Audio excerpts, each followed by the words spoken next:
Bayangkan sebuah perampokan bank terbesar dalam sejarah.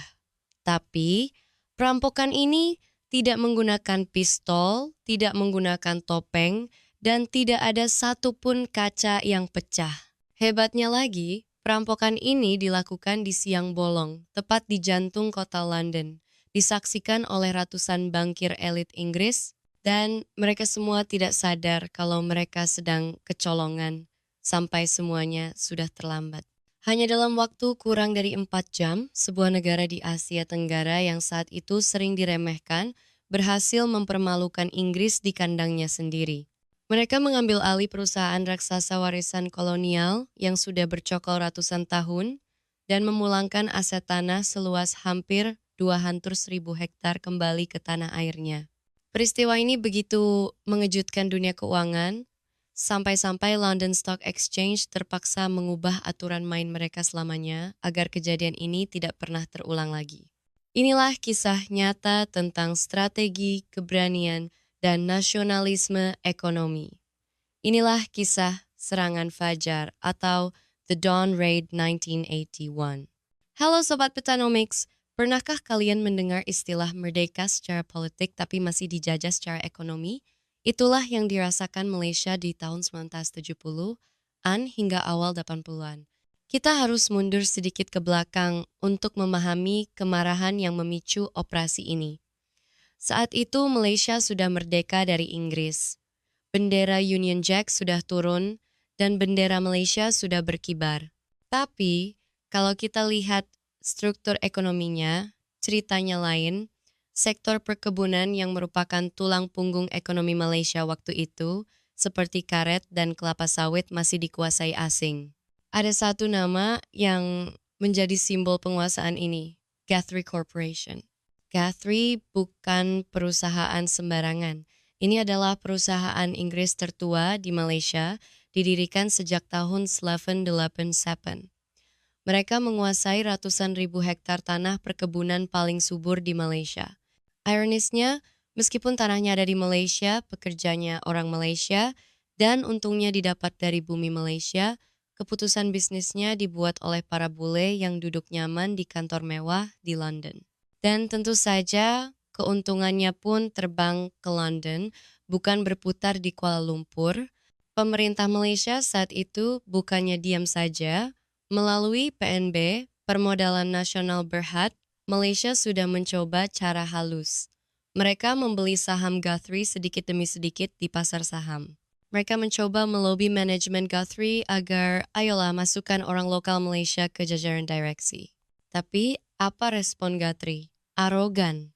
Mereka memandang sebelah mata bagi para elit bisnis Inggris saat itu. Malaysia hanyalah negara bekas jajahan yang tidak tahu cara mengurus bisnis global. Puncaknya, Guthrie melakukan tindakan yang membuat darah para pemimpin Malaysia mendidih. Guthrie menjual salah satu anak perusahaannya, Guthrie Trading, kepada pihak lain tanpa berkonsultasi sedikitpun dengan pemegang saham Malaysia. Ini bukan lagi soal bisnis, ini soal harga diri bangsa. Saat itulah Dr. Mahathir Mohamad, yang saat itu baru saja menjadi Perdana Menteri, memutuskan bahwa cara halus sudah selesai. Kita pakai cara keras. Tapi cara keras ini bukan dengan mengirim tentara, melainkan dengan mengirim para jenius ekonomi. Operasi rahasia pun disusun, tujuannya satu, mengambil alih kepemilikan mayoritas Guthrie Corporation dan membawanya pulang ke Malaysia. Tapi masalahnya, ini misi yang nyaris mustahil. Kenapa? Karena Guthrie terdaftar di Bursa Saham London LSE. Jika Malaysia ketahuan ingin memborong saham, harga saham pasti akan digoreng naik gila-gilaan. Atau otoritas Inggris akan segera memblokir transaksi dengan alasan keamanan nasional. Jadi, kuncinya adalah kecepatan dan kerahasiaan. Mereka harus membeli saham dalam jumlah masif sebelum manajemen Guthrie sadar apa yang terjadi. Disinilah muncul dua tokoh kunci yang menjadi otak operasi ini. Pertama, Tun Ismail Ali, ketua PNB yang dikenal sangat tegas, disiplin, dan ditakuti di sektor perbankan. Kedua, Khalid Ibrahim, seorang manajer investasi muda yang cerdas yang nantinya merancang detail teknis serangan ini. Rencananya diberi kode Dawn Raid atau serangan fajar. Kenapa disebut serangan fajar? Karena mereka akan menyerang tepat saat pasar saham London baru saja dibuka di pagi hari, di saat para pialang saham masih menyeruput kopi pagi mereka dan belum siap mental. Tim Malaysia diam-diam mengumpulkan dana perang, tapi uang saja tidak cukup. Mereka butuh sekutu. Khalid Ibrahim dan timnya terbang ke sana kemari secara senyap melobi pemegang saham Guthrie lainnya. Mereka mendekati Kuwait Investment Office, mereka mendekati agen-agen di Asia. Pesannya satu, jual saham kalian ke kami pada tanggal dan jam yang ditentukan. Kami bayar harga premium, tapi kalian harus tutup mulut. Hari H pun tiba, 7 September 1981. Suasana tegang tidak hanya terjadi di London, tapi juga di Kuala Lumpur. Operasi ini dikendalikan dari dua tempat yang berbeda zona waktu. Pukul 4 sore waktu Malaysia sama dengan pukul 9 pagi waktu London saat bursa saham dibuka. Begitu jarum jam menunjukkan pukul 9 pagi di London, operasi dimulai. Broker-broker sewaan Malaysia yang tersebar di lantai bursa London mulai bergerak serentak. Mereka mendatangi para pemegang saham Guthrie yang sudah dilobi sebelumnya, jual sekarang. Dalam 30 menit pertama, saham-saham mulai berpindah tangan dengan kecepatan yang tidak wajar. Telepon berdering di mana-mana. Papan harga saham bergerak liar, tapi manajemen Guthrie yang asli masih belum sadar. Mereka pikir ini hanya perdagangan harian yang agak sibuk. Menjelang pukul 10 pagi, PNB Malaysia sudah berhasil mengamankan sekitar 40% saham. Tapi itu belum cukup. Mereka butuh 50% untuk menjadi pengendali mutlak dan memecat manajemen lama. Ketegangan memuncak, kabar mulai bocor. Para pialang saham di London mulai berbisik, ada yang sedang mencoba melakukan hostile takeover, pengambil alihan paksa. Kalau manajemen Guthrie sadar dan meminta otoritas bursa untuk menghentikan perdagangan suspend, habislah sudah. Uang Malaysia akan nyangkut dan misi gagal total. Khalid Ibrahim di London terus memantau dengan keringat dingin.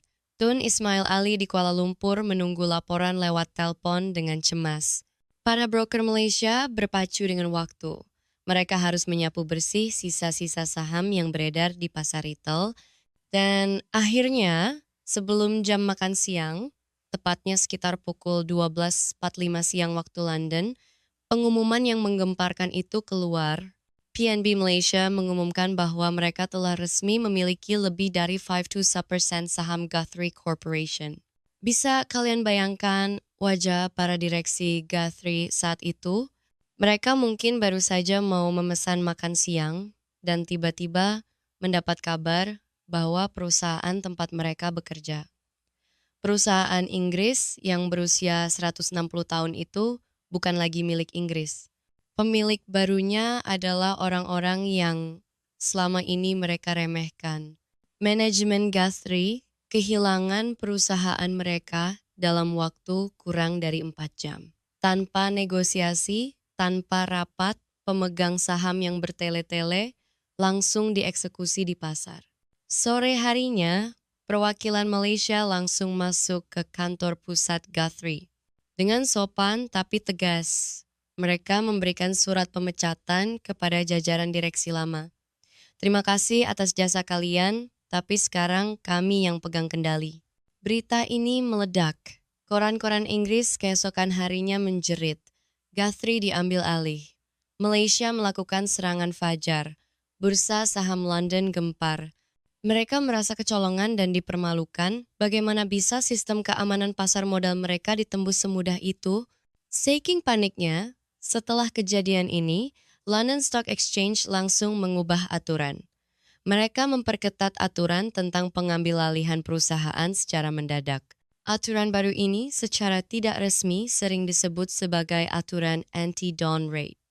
Mereka memastikan bahwa apa yang dilakukan Malaysia tidak akan pernah bisa dilakukan lagi oleh siapapun di masa depan. Artinya apa? Malaysia adalah satu-satunya negara yang berhasil melakukan trik legendaris ini dan lolos begitu saja. Lalu, apa dampaknya? Setelah pengambil alihan itu, aset tanah Guthrie dipulangkan ke Malaysia. Nama Guthrie kemudian berubah menjadi kumpulan aset yang kini dikelola oleh Sime Darby dan PNB. Tanah-tanah itu kini benar-benar bekerja untuk rakyat Malaysia. Keuntungannya masuk ke kas negara Malaysia, bukan lagi upeti ke London.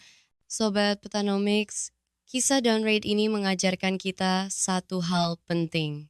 Nasionalisme itu tidak harus selalu dengan teriakan berapi-api atau demonstrasi di jalanan. Nasionalisme di era modern butuh kecerdasan, butuh strategi, dan butuh pemahaman mendalam tentang bagaimana dunia bekerja. Malaysia saat itu tidak menolak kapitalisme, mereka justru menggunakan senjata kapitalisme pasar untuk melawan tuannya sendiri. Mereka belajar aturannya, mereka kuasai permainannya, dan mereka menangkan pertandingannya. Ini adalah contoh smart patriotism.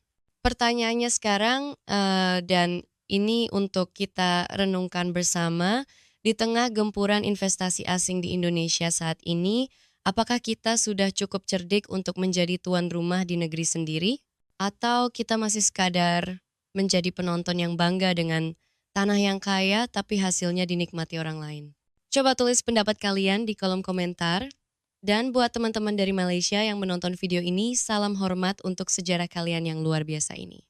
Jangan lupa like, share, dan subscribe Petanomics untuk cerita ekonomi dan bisnis yang membuka mata lainnya. Sampai jumpa di video berikutnya.